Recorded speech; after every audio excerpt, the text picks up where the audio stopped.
भारत सरकार ने 22 अप्रैल को ही राज्य सरकार को पत्र लिख दिया है। वो 30 तारीख को जो यहाँ के डीजीपी अनुराग गुप्ता थे वो रिटायर कर रहे हैं और 30 के बाद एक हो गया, आज 2 भी हो गया, लेकिन कोई नई डीजीपी यहाँ नियुक्त नहीं हुआ है। और इसलिए हमने कहा कि भाई देश में शायद एक पहला राज्य होगा इस प्रकार जहां राज्य में कोई डीजी नहीं। तो आज जो भी वो डीजी निर्णय लेंगे डीजी के रूप में, तो बिल्कुल वो विधि सम्मत नहीं होगी, कानून का वो बिल्कुल विपरीत होगा। उसका निर्णय कहीं से भी युक्ति संगत नहीं होगा, लीगली नहीं हो सकता। और हेमंत सोरेन ने खुद जब पहली बार मुख्यमंत्री बने तो 24 फरवरी 2020 से लेकर के 9 मई 2022 तक अर्थात 26 महीना तक इसको निलंबित रखा था। यानी जिनको 26 महीनों तक निलंबित रखा, आज उनके प्रति आखिर ये सारे जो प्रेम का क्या कारण है या क्या मजबूरी है उनको डीजी बनाए रखने के लिए जो एड़ी चोटी का लगाए हुए हैं। पूर्व में भी आप सबको जानकारी है कि ईडी को डेमोरलाइज करने के लिए उन्होंने क्या क्या किया था कि एसटी/एससी एक्ट के तहत यहाँ मुकदमा भी दर्ज किया गया। तो अब समझ में आता है कि इनके साथ जो अंडर हैंड जो डीलिंग है हेमंत सोरेन और अनुराग गुप्ता के बीच कि आप करप्शन से हमें बचाओ, और जो भी लोग करप्शन के विरोध में या करप्शन के लिए लड़ते हुए ईडी को साथ दे रहे ऐसे अफसर, ऐसे लोगों को जेल में डाल देना। आज झारखंड बिना डीजी के चल रहा है, तो इस राज्य का क्या होगा इसके। चलिए, बहुत बहुत धन्यवाद जी आप सबको। आज आप सब लोगों के बीच आए हैं। आज 2 तारीख है, यानी हम कह सकते हैं पिछले 2 दिनों से झारखंड प्रदेश डीजीपी विहीन हो गया। हमें लगता है कि देश में सिर्फ झारखंड ही एकमात्र पहला राज्य है जहां बिना डीजी के चल रहा है।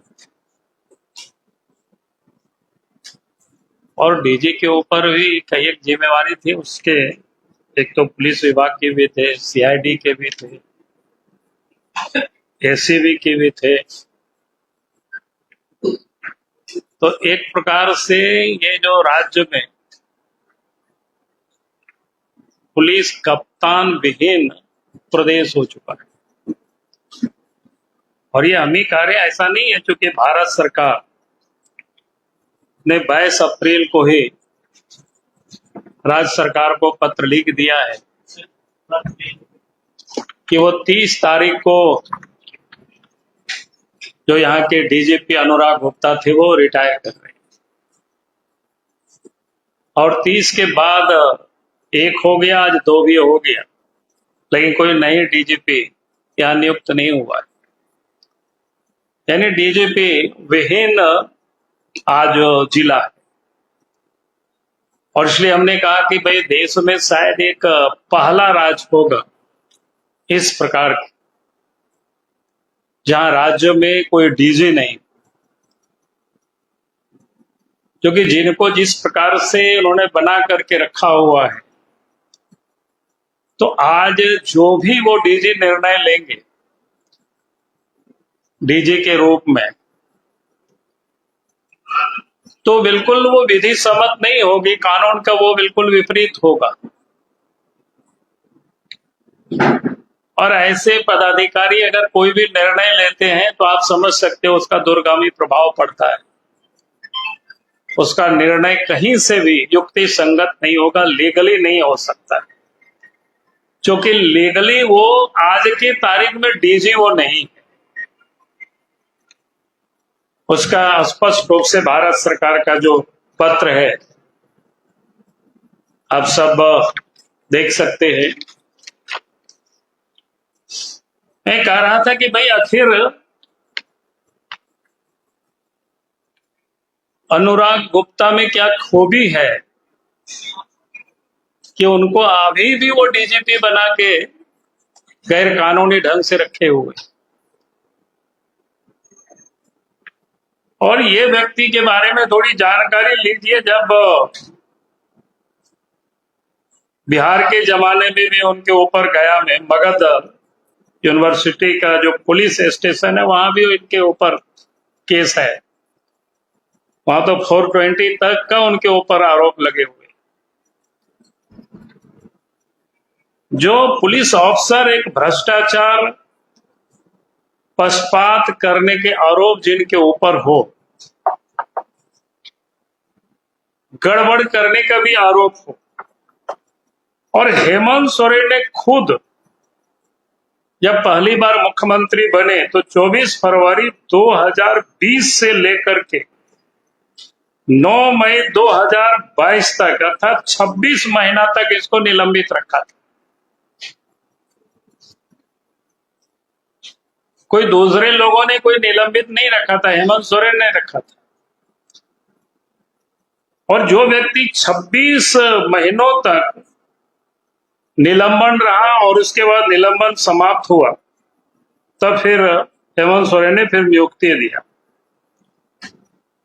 यानी जिनको 26 महीनों तक निलंबित रखा, आज उनके प्रति आखिर ये सारे जो प्रेम का क्या कारण है या क्या मजबूरी है उनको डीजी बनाए रखने के लिए जो एड़ी चोटी का लगाए हुए हैं,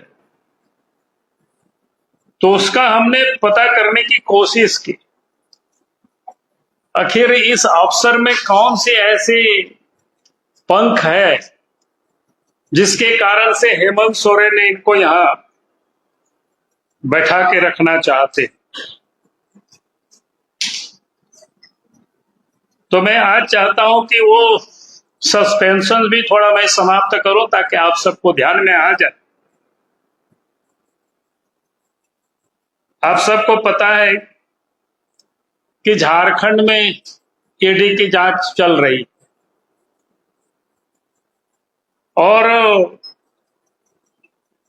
ईडी ने भी कई एक भ्रष्टाचार की उन्होंने खुलासा किया। और उस भ्रष्टाचार में जो भी लोग शामिल है उन सब लोगों को के ऊपर प्रोसिक्यूशन सैंक्शन के लिए जो ईडी ने लिखा है उसमें से लगभग 10-12 अफसर है। लेकिन आज तक उन सारे मामलों को रखना, आज तक सरकार ने उसका सैंक्शन नहीं दिया है, बल्कि जो ईडी के द्वारा जो गवाहें थी उन्होंने कई एक गवाहों को के ऊपर दबाव डालना, कई एक के ऊपर तो केस करके जेल में भी डाल दिया ताकि ये जो प्रेडिकेट ऑफेंस होते हैं कि उसको समाप्त करना, यानी जो उनके हिसाब से जो बयान नहीं देंगे फिर उनके ऊपर केस करना। पूर्व में भी आप सबको जानकारी है कि ईडी को डेमोरलाइज करने के लिए उन्होंने क्या क्या किया था कि ST/SC एक्ट के तहत यहां मुकदमा भी दर्ज किया गया। वो आप सबके संज्ञान में सिर्फ मैं लाना चाहता हूं।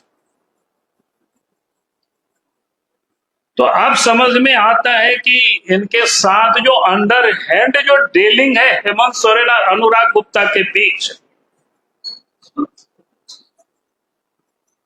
कि आप करप्शन से हमें बचाओ, और जो भी लोग करप्शन के विरोध में या करप्शन के लिए लड़ते हुए ईडी को साथ दे रहे ऐसे अफसर, ऐसे लोगों को जेल में डाल देना, उनके ऊपर जो केस मुकदमा है उसको समाप्त करने के लिए दबाव डालना, तो ये आम बात है। जो कि जिस प्रकार से इनको डीजी नियुक्त किया है और जिसका उन्होंने जो आधार दिया है, कोई एक भी उनका आधार पूरा नहीं होता है। क्योंकि इनको चुनाव के पहले इनको एक प्रभारी डीजी बनाया था, आप सब लोगों के जानकारी के लिए। लेकिन इनके ऊपर जो इतने सारे जो हाँ फ्रॉड हो, गड़बड़ करने वाला व्यक्ति हो, तो इलेक्शन कमीशन ने इनको हटाया। और हटाने के बाद भी आपके संज्ञान में मैं लाना चाहता हूं, जो इससे पूर्व के जो डीजी थे उनको भी प्रभारी बनाया था, लेकिन इलेक्शन कमीशन ने उसको नहीं माना और उसको फिर अस्थायी डीजी बनाया गया, पूर्व के जो डीजी थे। और फिर चुनाव जैसे समाप्त होता है, और चुनाव समाप्त होने के बाद हेमंत सोरेन की सरकार, हेमंत सोरेन के नेतृत्व में जैसे ही सरकार बनती है, 28 नवंबर 2024 को फिर से इनको प्रभारी डीजी बनाया जाता है।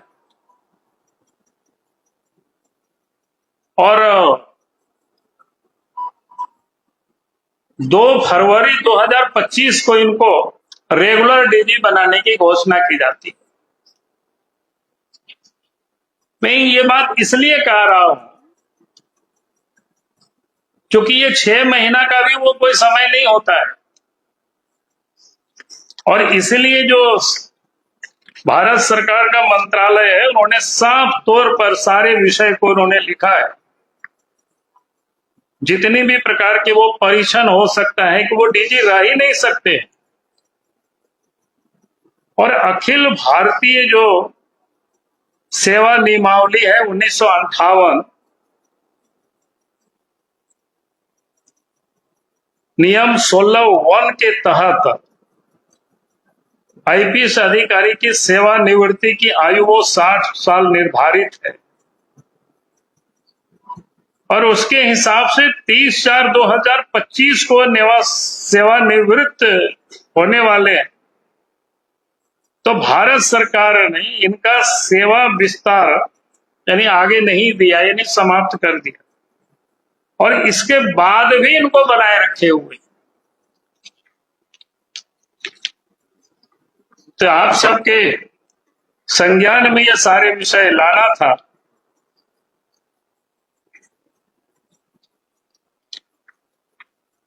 ईडी के गवाहों को तंग करना,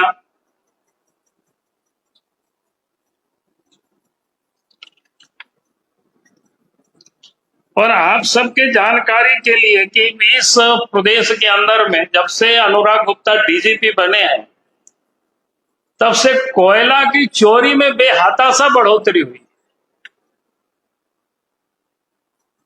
जहां कहीं भी जाते हैं तो अलग अलग जगह के लोग बोलते हैं कि भाई यहां तो 500 ट्रक निकल रहा है, यहां तो 600 हाईवा निकल रहा है। तो जब दूसरे जगह जाते हैं बोलता है कि सर आपको तो ये पता ही नहीं है, यहां से तो इतना हाईवा निकलता है। और उसके लिए भी कई एक दलालों को लगा रखे हैं, जो सार्वजनिक रूप से लोग बताते हैं। हमने ट्वीट वगैरह में नाम वाम भी डाला है, पता नहीं वो लोग कौन कौन लोग हैं, गाड़ियों से घूम करके वसूली करते हैं बड़ा प्रेम से। तो वसूली का भी वो सारे पैसा हेमंत सोरेन के जेब में भी जाता है।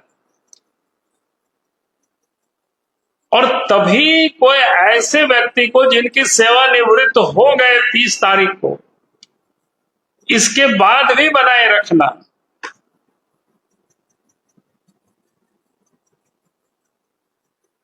तो ये आप समझ सकते हो कि आज झारखंड बिना डीजी के चल रहा है, तो इस राज्य का क्या होगा स्थिति।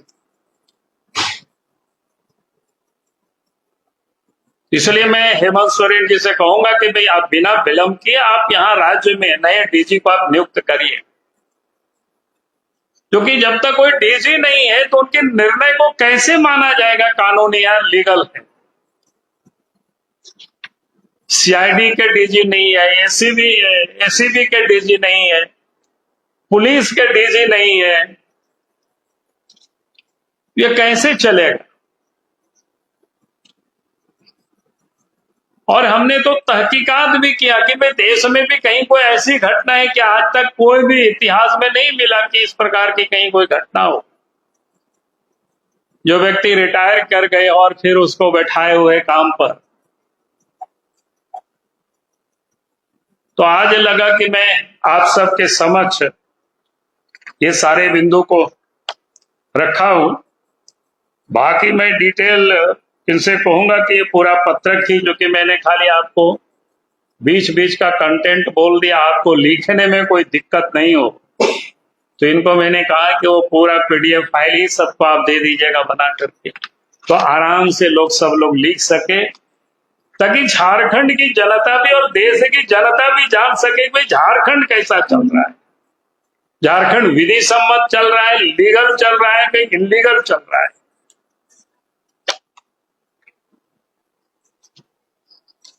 चलिए, बहुत बहुत धन्यवाद।